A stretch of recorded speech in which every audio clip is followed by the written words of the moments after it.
Olha só, existe uma relação muito profunda e bem estruturada entre uma das maiores igrejas do Brasil e a sua força policial mais poderosa. E segundo as fontes que analisamos, essa conexão vai muito além de um simples apoio espiritual. Vamos mergulhar juntos nos detalhes para entender como essa aliança realmente funciona. Vamos começar com este número aqui, 2.500. Sozinho ele não diz muita coisa, né? Mas ele é a primeira peça de um quebra-cabeça que a gente vai montar para revelar um cenário, no mínimo, surpreendente. E aqui está o contexto desse número. Em um único evento, 2.500 policiais militares, no momento super importante da carreira deles, que era a escolha de vagas, passaram 12 horas dentro de um templo da Universal. Isso já dá uma boa ideia da escala e do caráter oficial dessa interação. E aí vem a grande pergunta: como isso aconteceu? Como é que uma instituição religiosa acabou se misturando de forma tão visível com a rotina de uma corporação militar? Para responder isso, a gente precisa investigar o mecanismo por trás dessa relação. A principal engrenagem que movimenta essa relação, segundo as fontes, tem nome. É o Programa Universal nas Forças Policiais, mais conhecido como UFP. Vamos entender o que ele é e, principalmente, como ele opera na prática. Oficialmente, no papel, a missão do URP é super nobre, dar assistência aos agentes de segurança. A proposta é de apoio emocional, espiritual, mas, como a gente vai ver, o que foi documentado na prática revela uma integração que vai muito, mas muito mais fundo. E é aqui que os sinais de uma parceria institucionalizada ficam bem claros. Não estamos falando de convites ocasionais, estamos falando de eventos em massa, com policiais fardados, durante o expediente, usando recursos do Estado como viaturas. E tem mais, uma troca de homenagens com a igreja dando medalha para a polícia e a polícia dando certificado para a igreja e um acesso direto dos pastores ao alto comando. Então fica a pergunta. Como uma influência tão profunda é construída sem um acordo formal, sem um convênio publicado no Diário Oficial? A análise aponta para uma estratégia muito específica, que mistura informalidade com uma presença constante e espalhada por toda a corporação. O pulo do gato parece estar aqui.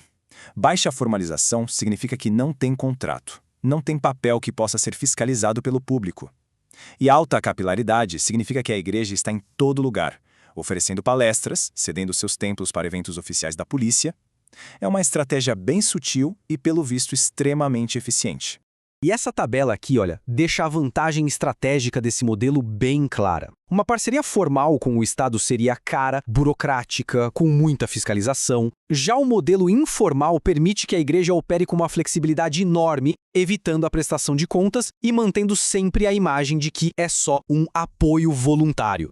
O resultado dessa estratégia é o que a análise chama de governamentalidade híbrida. Pensa assim, no papel, na Constituição, o Estado é laico.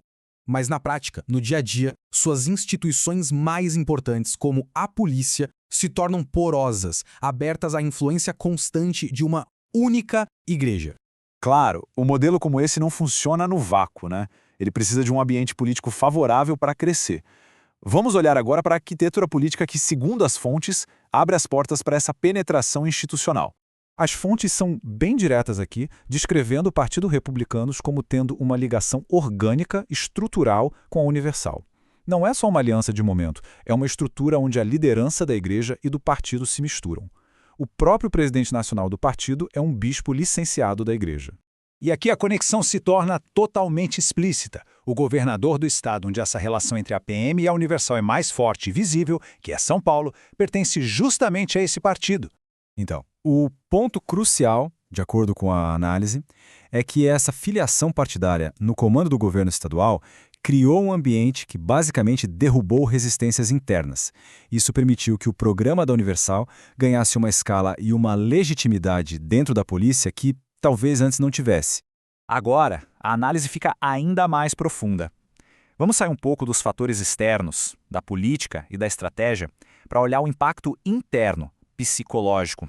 Como essa relação acaba moldando a mentalidade dos próprios policiais. A chave para entender essa dimensão parece estar nesta citação bíblica de Romanos 12, que seria muito usada pelos pastores nesses encontros: renovar a mente. O que soa como uma mensagem puramente espiritual, quando dita dentro de uma instituição militar, ganha um significado totalmente novo. Para analisar isso, as fontes usam um conceito chamado subjetivação disciplinar.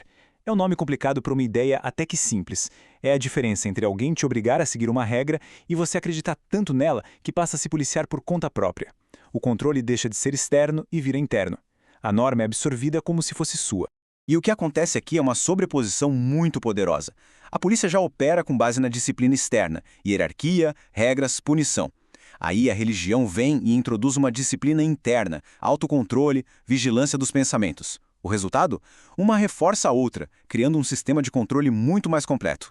Esse processo de transformação pode ser visto em basicamente 3 passos. Primeiro, o policial atua como um agente do Estado, seguindo ordens. Depois, ele internaliza essa norma religiosa de renovar a mente. E, por fim, a obediência deixa de ser só uma obrigação do trabalho e se torna uma missão pessoal. A pessoa não age mais só por dever, mas por convicção.